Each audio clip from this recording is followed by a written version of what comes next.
¿El existencialismo en 5 minutos? ¡Sí! ¿Quién soy? ¿Qué somos? ¿Quiénes somos? ¿Por qué estamos acá?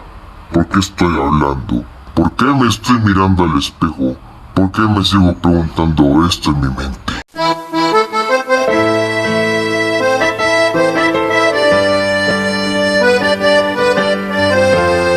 Hay dos opciones para explicar esto del existencialismo. Una es de la forma convencional y clásica. Usaremos términos filosóficos y refinados, dando un análisis profundo a los temas que se van a tocar. Vos es mandarlo todo al carajo y explicarlo de la forma más sencilla y rapidita posible, en menos de 5 minutos. Y esta es la opción que vamos a hacer. Es en medio de todas estas preguntas que se hacían los filósofos en las noches, las cuales no les hacían dormir, que entre ellos deciden agrupar todo este tipo de cosas que se cuestionaban, mediante los principios de la libertad y la responsabilidad. Agruparon todas estas tendencias que se convertirían en conclusiones. Aunque este movimiento había iniciado en el siglo XIX, su escuela no fue iniciada hasta mediados de la Primera y Segunda Guerra Mundial, por lo que deduciendo ya sabemos cuál fue el contexto. Es de esto que en un periodo, esta corriente está impregnada de tristeza y derrota, por el contexto, ya saben. Así, también entre los años de 1940 a 1950, surgen esos tipos, que ya se los voy a mostrar, que hablaron de ficción y de temas como el absurdo, la nada y la libertad. Para el existencialismo, lo moral y lo científico se les queda tonto para explicar nuestra propia existencia. Van más allá, pues. También se oponían a hacer cosas antes de tiempo, a los solipsismos y al idealismo epistemológico. Para poder explicar los postulados del existencialismo, tenemos el gran honor de que una experta nos averigüe y nos diga detalladamente de qué tratan estos. Así que sin más, les voy a dejar con esta misma. Muy buenas tardes, señora experta. ¿Sería usted tan amable de explicarnos las características de los postulados del existencialismo? Las varias características del existencialismo vamos a destacar 4 muy importantes. Número 1. Fue una escuela filosófica poco homogénea, es decir, que sus pensadores se ponían más de acuerdo en sus postulados que en lo que el existencialismo era como tal. Número 2. No confiaban en ningún sistema de creencias establecido, como la religión. Número 3. Proponía una doctrina profundamente individualista.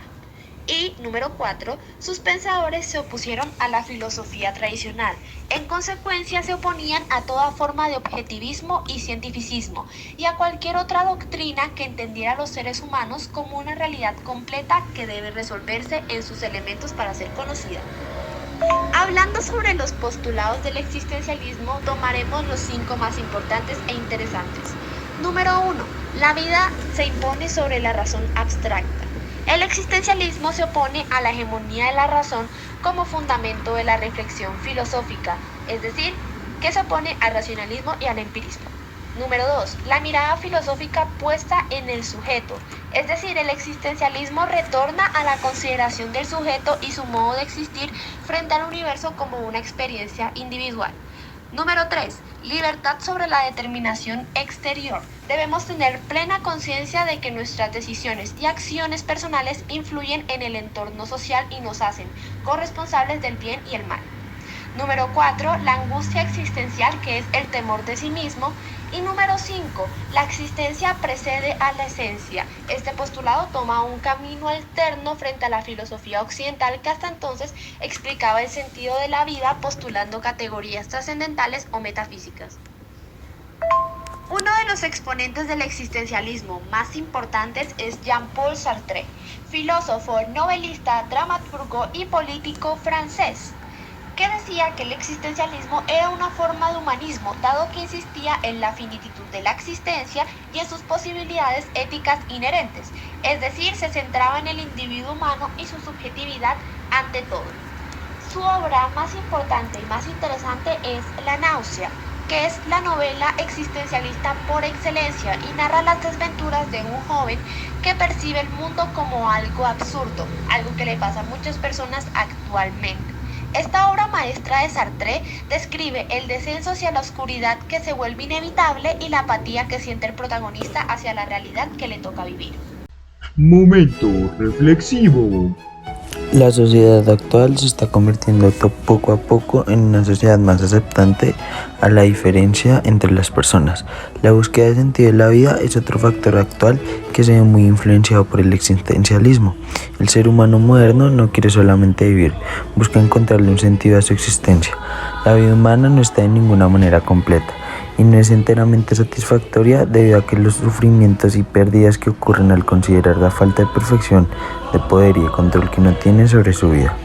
A pesar de todo esto, tanto el existencialismo como la sociedad actual concuerdan en que la vida tiene significado y vale la pena encontrarlo. Su obra principal se llama El concepto de la angustia, en donde para Kierkegaard la angustia es un miedo poco definido. Él usaba como ejemplo a un hombre al borde de un edificio o un precipicio. Cuando el hombre mira al borde, experimenta un miedo definido a caer, pero al mismo tiempo siente un aterrorizante impulso de tirarse intencionalmente al vacío. Esta experiencia de angustia o temor por nuestra completa libertad de elegir si arrojarnos o no al precipicio. Søren Kierkegaard, que nació en Copenhague el 5 de mayo de 1813 y murió el 11 de noviembre de 1855 también en Copenhague, fue un filósofo y teólogo danés considerado el padre del existencialismo. Su filosofía se centra en la condición de la existencia humana, en el individuo y la subjetividad, en la libertad y la responsabilidad, en la desesperación y la angustia. Criticó con dureza el hegelianismo de su época y lo que él llamó formalidades vacías de la iglesia danesa. Ha sido catalogado como existencialista, neoortodoxo, posmodernista, humanista o individualista. Actualmente, Kierkegaard es reconocido como una importante e influyente figura del pensamiento contemporáneo, sobrepasando los límites de la filosofía, la teología, la psicología y la literatura.